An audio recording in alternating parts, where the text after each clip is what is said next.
Assalamualaikum. Jangan lupa subscribe ya.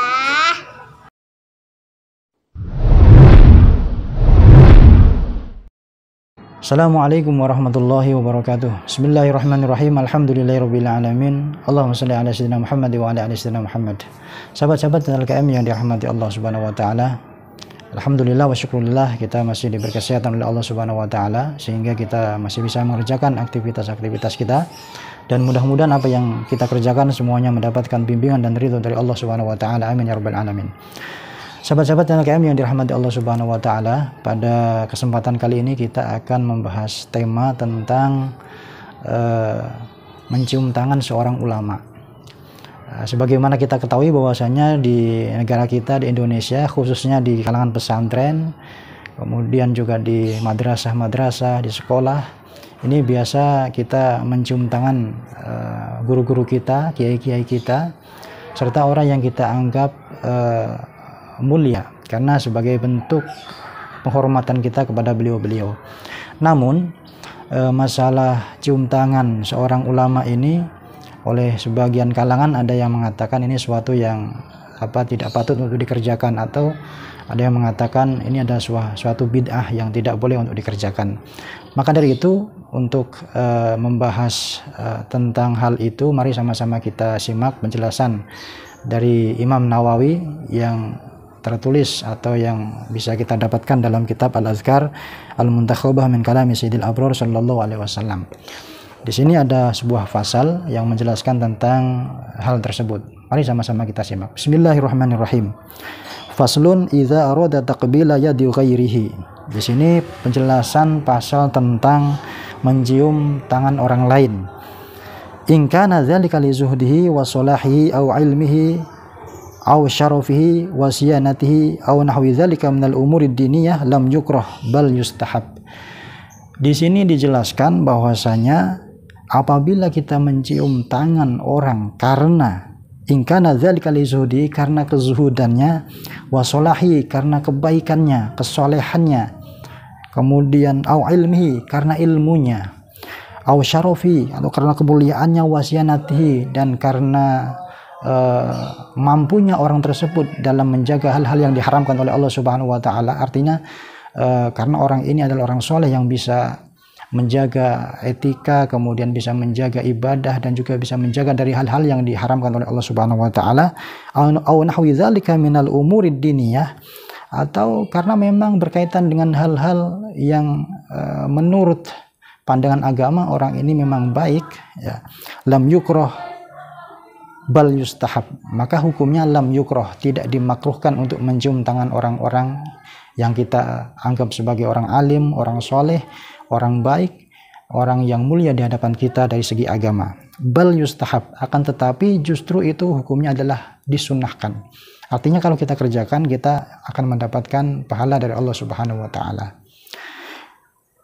Wa in kana li ghinahu wa dunyahu wa sarwatihi wa syaukatihi wa wajahatihi inda ahli dunya wa nahwi dzalika fa huwa makruhun syadidul karoha. Akan tetapi kalau kita mencium tangan orang karena lighinahu, karena kekayaannya, wa dunyahu, karena dunia yang dimilikinya, wa sarwatihi, dan kekayaannya, wa syaukatihi, dan karena kerasnya dia, karena kita takut, wa wajahatihi, karena kepangkatannya dia, inda ahli dunya, ya, semua yang berkaitan dengan hal-hal duniawi, wa nahwi dzalika fa huwa makruhun, atau yang berkaitan semua dengan hal keduniawian, maka itu hukumnya makruh untuk menciumnya. Syadidul karoh, sangat dimakruhkan. Bahkan ada seorang imam dari mazhab Syafi'i yang mengatakan itu hukumnya haram, yaitu imam atau Syekh Mutawalli. Syekh Mutawalli ini nama lengkapnya adalah Abu Sa'ad bin Abi Sa'id al-Mutawalli an-Nisaburi, ya. Beliau mengatakan wa qala al-Mutawalli min ashabina la yajuz fa asyara ila annahu haram. Jadi menurut Syekh atau Imam Mutawalli ini mencium tangan karena kekayaan seseorang, karena hal yang berkaitan dengan duniawi, maka ini hukumnya haram, ya. Ini semuanya berdasarkan dari sebuah hadis, ya, diperbolehkannya mencium tangan seorang ulama, seorang kiai, seorang guru, orang yang kita hormati, ini berdasarkan dari hadis yang terdapat di dalam Sunan Abi Dawud. Dijelaskan warwaina fi Sunan Abi Dawud an Zari radhiyallahu anhu wa kana fi wafdi Abdul Qais qala faja'alna nadabadar min rawahilina fanuqabbilu yadan Nabi sallallahu alaihi wasallam wa rijlahu. Di dalam kitab Sunan Abi Dawud dijelaskan bahwasanya ada sebuah riwayat dari sahabat Zari radhiyallahu anhu. Satu ketika sahabat Zari ini ya datang menghadap Nabi ya sebagai utusan dari Abdul Qais. Beliau menyampaikan faja'alna natabadar min rawahilina fanuqabbilu yadan Nabi sallallahu alaihi wasallam wa rijlahu. Beliau menyampaikan bahwasanya satu ketika beliau bertemu dengan Nabi Muhammad sallallahu alaihi wasallam, ya beliau dengan rombongan bersegera untuk menghadap Nabi dan juga mencium fanuqabbilu yadan Nabi, mencium tangan Nabi Muhammad SAW, bahkan warijlahu dan juga kaki Nabi Muhammad SAW. Selain itu juga ada riwayat yang lain sama di dalam kitab Sunan Abi Dawud disampaikan Ani bin Umar radhiyallahu anhuma qissatan, ada sebuah kisah yang disampaikan oleh Sayyidina Abdullah bin Umar radhiyallahu anhuma. Beliau menyampaikan fadanawna ya'ni minan Nabi sallallahu alaihi wasallam wa qabalna yadahu. Satu ketika beliau juga mendekati Nabi Muhammad sallallahu alaihi wasallam atau berdekatan dengan Nabi Muhammad sallallahu alaihi wasallam. Kemudian beliau menyampaikan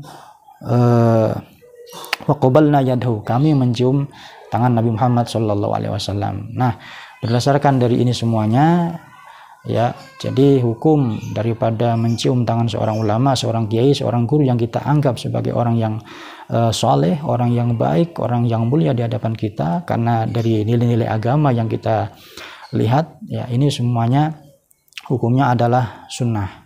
Nah, mudah-mudahan ini bisa memberikan pencerahan kepada kita semuanya. Jadi artinya kalau ada yang mengatakan mencium tangan seorang ulama, seorang kiai, seorang guru ini hukumnya adalah tidak baik atau bid'ah, maka ini bisa kita bantah dengan satu dalil yang terdapat dalam kitab Al-Azkar Al-Muntakhabah min Kalami Sayyidil Abrar sallallahu alaihi wasallam yang ditulis oleh Syekh atau Imam Nawawi Ad-Dimashqi Asy-Syafi'i. Mudah-mudahan ini bermanfaat. Terima kasih. Assalamualaikum warahmatullahi wabarakatuh.